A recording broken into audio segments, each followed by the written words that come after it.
अस्सलाम वालेकुम dear students. आज हम chapter number 5 states of matter में से पढ़ेंगे सॉलिड स्टेट।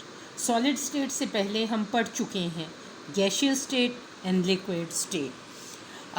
हम जानते हैं matter exist in 3 physical states which are named as solid, liquid and gases. Previously we learned that gases, they have indefinite shape and indefinite volume, while liquids have indefinite shapes and definite volume, while solids have definite shape and definite volume. As we know that solid state is a third state of matter which has definite shape and definite volume. In solid state, molecules are closely packed. Why they are closely packed? Due to stronger intermolecular forces. In solids, intermolecular forces are so strong as that particle become motionless. इतनी ताकतवर हैं आपस की कोशिश की कुव्वतें कि molecules हरकत करने से कासिर हैं। दे कैन नॉट डिफ्यूज़, वो एक दूसरे में मिक्सअप नहीं हो सकते। दे पोजेसेस ओनली वाइब्रेशनल मोशन, वो सिर्फ अपनी जगह पे खड़े वाइब्रेट करते रहते हैं। आज हम पढ़ेंगे typical properties of solid. Solids की 3 बुनियादी प्रॉपर्टीज़ जो आपकी टेक्स्ट में गिवन है, these are melting points, rigidity and density. वैसे हम लिक्विड्स का जो है सब्सटेंस में बॉइलिंग पॉइंट पढ़ चुके हैं। एक बात आपने याद रखनी है, सॉलिड्स हमेशा मेल्ट होते हैं, लिक्विड्स हमेशा बॉयल होते हैं।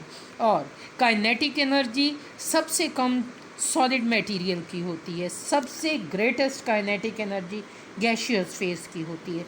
बच्चों, as we are learning the typical properties of solids, तो 3 physical properties solid, rigidity and density में से सबसे पहली प्रॉपर्टी जो आज हम पढ़ेंगे वो है मेल्टिंग पॉइंट। क्या है melting point? The temperature at which the solid start melting and coexist in dynamic equilibrium with liquid state is called melting point. Melting point वो दर्जा हरारत है जिस पर कोई ठोस पिघलना शुरू होता है और मूविंग इक्विलिब्रियम इस्टेब्लिश होता है between the solid and liquid. दूसरे लफ्ज़ों में, वो टेम्परेचर जिस पर सॉलिड और लिक्विड इक्विलिब्रियम की हालत में आते हैं उसे हम कहते हैं melting point. The solid particle possesses only vibrational kinetic energy. Solid के पार्टिकल्स अपनी जगह पे वाइब्रेट करते रहते हैं।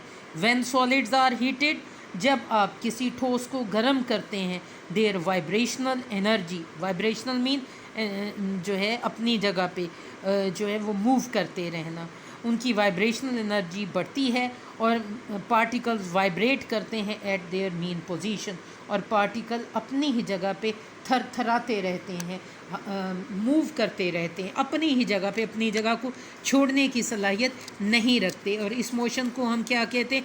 If the particle remains at there mean position and vibrate, there motion is called the vibrational motion. Temperature बढ़ाने पर उनकी वाइब्रेशनल मोशन फास्ट हो जाती है। If the heat is supplied continuously, अगर आप तसलसल के साथ हीट सप्लाई करते रहें, आ स्टेज रीचेज, वो मरहला पहुंच जाता है eight which particles leave their mean position, तो पार्टिकल्स अपनी जगह को छोड़ देते हैं and they become mobile. Actually यहाँ पे समझाने का मतलब है कि मेल्टिंग कैसे टेक्स प्लेस करती है। सॉलिड में तो मॉलिक्यूल्स अपनी जगह पे वाइब्रेट करते रहते हैं, जब आप उसे हीट करते हैं तो पहले सॉलिड पार्टिकल अपनी काइनेटिक एनर्जी को बढ़ा के अपनी वाइब्रेशनल एनर्जी को इंक्रीज़ करते हैं। जब वाइब्रेशनल एनर्जी इंक्रीज़ हो जाती है तो मॉलिक्यूल्स जो हैं वो अपनी जगह को छोड़ देते हैं और हरकत करना शुरू करते हैं। At least a temperature reaches when an equilibrium is established between the solid and the liquid. That state is called the state of melting, and that temperature is called the melting point of given solid. Ionic and covalent solids make network structure to form macromolecules. Ionic compounds और covalent compounds जो हैं, जब वो solid state में exist करते हैं तो उनके मॉलिक्यूल्स जो हैं या नेटवर्क वो बहुत बिगेस्ट हो जाता है।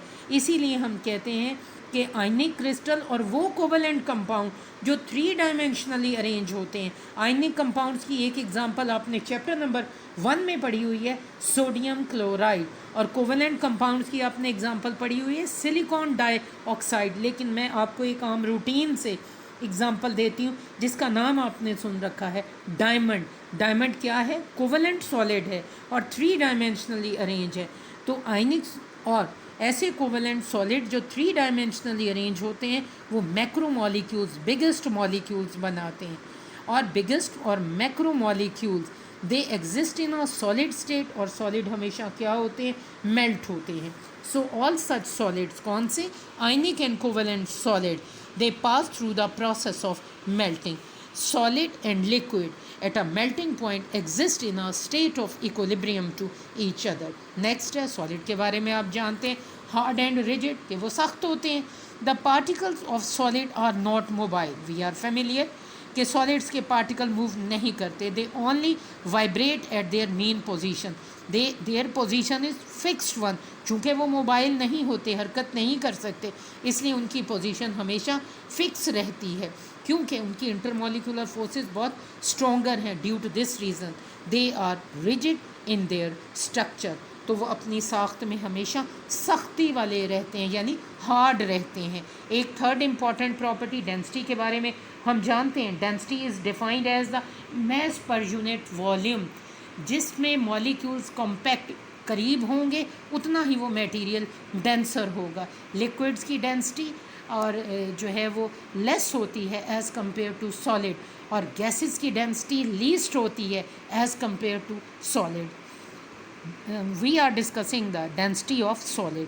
Solids are denser than liquids and gases. Solids की density liquid और gases से greater होती है। क्यों greater होती है?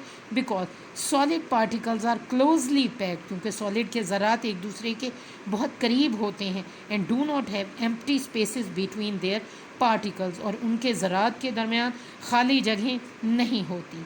यही वजह है कि solid की density जो है वो बहुत हायर होती है among the 3 states of matter. अब हम एग्ज़ाम्पल लेते हैं। ये अमूमन बच्चों हमारे पास शॉर्ट क्वेश्चन में ये एग्जांपल्स आ जाते हैं। What is the density of aluminium? That is 2.70 ग्राम पर centimetre cube. What is the density of iron? It is 7.86 ग्राम पर centimetre cube. And density of gold, it is 19.3 grams पर सेंटीमीटर क्यूब।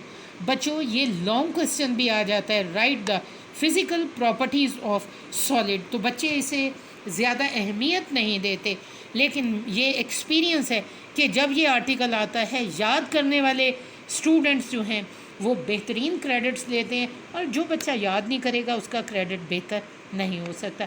लेकिन मैं बहुत ऑप्टिमिस्टिक हूँ, मैंने आपको बहुत अच्छे स्टूडेंट्स पाया, इसलिए मैं समझती हूँ आप इसे थॉरली याद करेंगे। आई होप कि समझ आई होगी। इससे पहले कि हम नया आर्टिकल पढ़ें, आप इसमें इसे अच्छी तरह पढ़िए। अगर कोई डिफ़िकल्टी है तो मुझसे डिस्कस करें।